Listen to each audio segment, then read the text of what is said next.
Halo semuanya, samping gue udah ada Pak Haryajid. Apa kabar Pak? Alhamdulillah. Gue lagi ada di kafenya Pak Haryajid, di Kafe Saham. Sebenarnya Kafe Saham apa sih Pak? Kafe Saham. Kita cerita sedikit ya Pak sebelum kita bahas soal topik. Hari ini topiknya Corona dan IHSG. Karena selama hampir 2 minggu terakhir ini IHSG turunnya cukup dalam, bahkan hari ini indeks harga saham gabungan langsung Bursa Efek langsung melakukan trading halt karena udah turun sampai 5% begitu kan Pak. Nah, sebelum menuju ke situ, kafe saham yang ada Gini, apa konsepnya? Konsepnya saya pikir ini saya suka ngajar, saya suka meeting, saya suka ngopi, dengan banyak teman kita ke berbagai mall, plaza segala macam. Saya pikir kenapa nggak saya buat ini aja untuk teman-teman kumpul, teman-teman ngerasain taste-nya kopi di sini, suasana di sini, apalagi ini kan di tengah kota ini. Cuma saya agak uniknya bikin lagi di lantai 2-nya tuh ada tempat belajar. Jadi siapapun mau belajar, karena tiap bulan saya undang expert yang ada di Capital Market untuk berbagi share kepada seluruh calon investor yang kira-kira mau. Jadi bedanya cuma itu aja Pak. Maksudnya Ada satu lagi ada tempat sesi. trading di lain Ada juga namanya. Ada real trading. Ada real trading namanya MNC Securities. Okay. Jadi MNC Securities ada di sini juga. Jadi sekalian habis ngopi, belajar, pinter, main saham. Kopinya udah pasti enak. Investasi saham. Oh iya. Ini salah satu andalanya namanya kopi saham. Kopi saham. Ya. Oke, Pak, balik ke obrolan kita. Ya. Tadi sebelum syuting gue ada sempat nanya sama Pak Haryajid mengenai kondisi indeks harga saham Ya. gabungan selama kurang lebih hampir 2 minggu lah ya. Ya, Karena kan hampir 2 minggu ini gue melihat indeks harga saham gabungan cukup drastis Pak. Turunnya drastis. Dari 5.000 banyak analis yang memproyeksi indeks harga saham gabungan itu level supportnya ada di 5.000. Tapi nyatanya Tembus. sampai saat ini tembus 4.600. Tanggapannya? Kalau saya memang memprediksikan akan terjadi sampai 4.500 ketika melihat gejala corona di berbagai tempat. Kayaknya Indonesia kan, kalaupun tadinya nggak ada, tapi hanya hitungan hari indeks kita terpuruk cukup dalam. Ya yang kita lihat sampai 4.500. Saya prediksi kurang lebih 4.500 ya. Itu beberapa minggu kemarin. Nah, kenapa sentimen ini saya pikir akan terjadi? Tentu kita berkaca kepada global market. Iya. Kita lihat Amerika sendiri, data beberapa media lihat jatuhnya gila banget. Ada yang 7%, 5% kemarin aja sampai 9%. Ini dampak ketakutan yang luar biasa, dan ini tidak hanya terjadi di Amerika, terjadi di kita juga, dan akhirnya investor semakin panik. Bukan hanya panik terhadap corona, panik terhadap selling dari foreign yang pelan-pelan tumbuh lagi. Jadi kekuatan lokal seberapa hebat kalau kayak gini terus. Makanya bagi lokal saya pikir juga nggak terlalu kuat. Dan kita tahu kan sebelumnya ada kasus-kasus lain kan tentang Jiwasraya, tentang Asal, tentang reksadana, ini menjadikan institusi investor juga lagi gelagapan, lagi berat. Makanya industri kita terpuruknya bukan hanya corona, dampak global sama dampak yang kemarin. Itu yang menjadikan kita investor sebenarnya diskon gede, mana ada diskon besar-besar.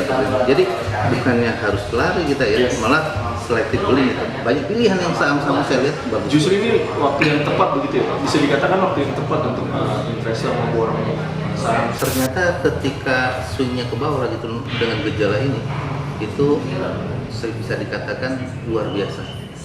Dan ini lebih luar biasa, dan saya nggak pernah ngalamin indeks kita sampai seperti itu. Ketahan.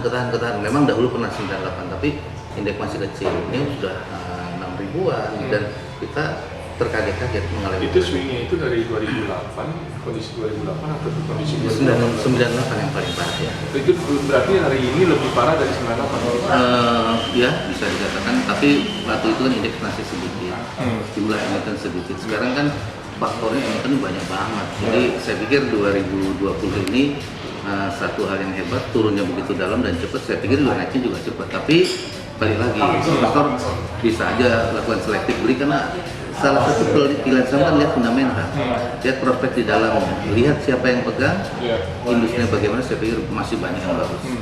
Pak, kan selama ini juga Bursa Efek Indonesia juga sudah mengeluarkan beberapa intervensi, begitu kan? Dikatakan intervensi, mulai dari pelarangan sosial, terus auto recheck bawah, sampai tadi melakukan trading hold. Melihatnya seperti apa? Ya, ini kepanikan. Tidak hanya panik investor, saya pikir juga ada kepanikan di SEC. Ini harus bagaimana? Memang ini harus disikapi cepat dengan yang terjadi, misalnya seperti otoritas bawah yang hanya dibatasi tertentu. Kita lihat sebelumnya dan hari ini ada trading held juga. Ini memang ada satu menimbulkan keraguan, tapi di sisi lain ya ini yang harus dilakukan. Ini kayak kemarin yang 9,9 dan hari ini jadi berapa? Kalau itu tidak dilakukan, jadi tindakan ini logis untuk menolong investor. Nah, Bapak melihatnya apakah indeks kita ini akan terbawa terus sampai seiring bertambahnya? Bahwa virus ini tidak tahan panas. Musim kita negara tropis. Karena dampak terjadi yang pasar modal ini kan pasti diimbangi juga dengan perusahaan. Saham biasa lari duluan, perusahaan belum tentu. Jadi perusahaan masih ada stok yang lain. Misalnya Indofood ada ininya, Astra masih ada stok mobil. Ketika ini tuh terjadi, tapi sebelumnya kan rentetan di belakang yang kita nggak tahu bagaimana supplier, misalnya kayak Astra, bagaimana mendatangkan, karena kan assembly-nya emang di kita tapi semuanya dari luar. Bagaimana bahan baku yang kita lihat dari misalnya farmasi dan lain-lain yang berhubungan dengan beberapa negara yang sampai saat ini distribusi itu kita nggak tahu. Dan kalau nanti ini akan terlihat tentu di lapangan dan mengantisipasi virus Mei. Diperkirakan itu berarti bisa saja padahal lagi nggak ada, bukannya nggak ada uang. Jadi saya mengamankan diri nih, habis kena reksadana, habis kena semua, saya masih naik. Satu itu kemudian ada global dan prediksi saya di semester 1 masih di bawah 6.500. Which is 4.000 nyampe Pak? Secara swing trading harian tapi intervensi diperkirakan tidak hanya dibutuhkan dan pemerintah harus melakukan itu. Pak, kemarin kan OJK beberapa waktu lalu kan OJK juga menyetujui buyback harus. Kondisinya seperti apa sih Pak? Maksudnya apakah ini jauh lebih baik dibandingkan tahun-tahun sebelumnya atau justru kebalikannya? Kecil dampaknya ke kita, tapi kita lihat ada case yang lain yang secara lokal. Ditambah satu lagi adalah foreign jualnya kelihatan banget begitu banyak. Nah, ini yang menjadikan investor lokal belum siap. Karena kan kita retailnya banyak banget, investor institusinya masih belum berani masuk. Jadi ini belum ada kekuatan untuk menjadi pemain atau menjadi investor di pasar modal kita sendiri. Jumlah investor utang itu rata-rata kalau nilainya kecil jumlahnya ya. Jadi ini sekarang kekuatan awal. Saya yakin kekuatan ini akan terbentuk 5 tahun 10 tahun mendatang itu kita belum. Sekarang belum.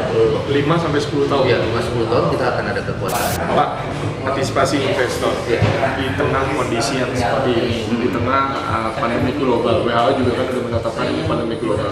Antisipasinya seperti apa? Kalau hanya murni trading ya ini yang terjadi. Begitu swing dia pasang namanya batas bawah selalu kena ketika kita ambil contoh misalnya BRI. Ini baru bicara saham-saham bank. Nah, dari sini selektif bagus, nggak selektif itu punya kapan unggulan semua. Dan ini saya pikir saat ini ada peluang, tapi peluangnya juga harus selektif. Ingat jumlah saham banyak banget. Ini bukunya saat ini misalnya 2.000. Ternyata price to book value-nya harga saham dibandingkan nilai itu lebih bisa setengah kali. Itu kita tunggu. Kenapa? Potensi kalau kita udah lihat industri bagus dengan book value itu ya sayang. Jadi emang harus memilah lagi. Pak, selain memetakan dan memilah saham-saham yang ibarat kata, saya pikir di sektor retail ya, walaupun dia terganggu, tapi kebutuhan orang terhadap retail menyebutnya, saya pikir itu juga cukup bagus. Memang ini saham udah besar, udah mahal, tapi kita bukan membeli mahalnya harga, tapi di sisi nilai ini masih ada nilai yang lebih tinggi lagi. Itu artinya tiga sektor ini menjadi rekomendasi untuk masih. Selain harus bisa memetakan itu tadi ya.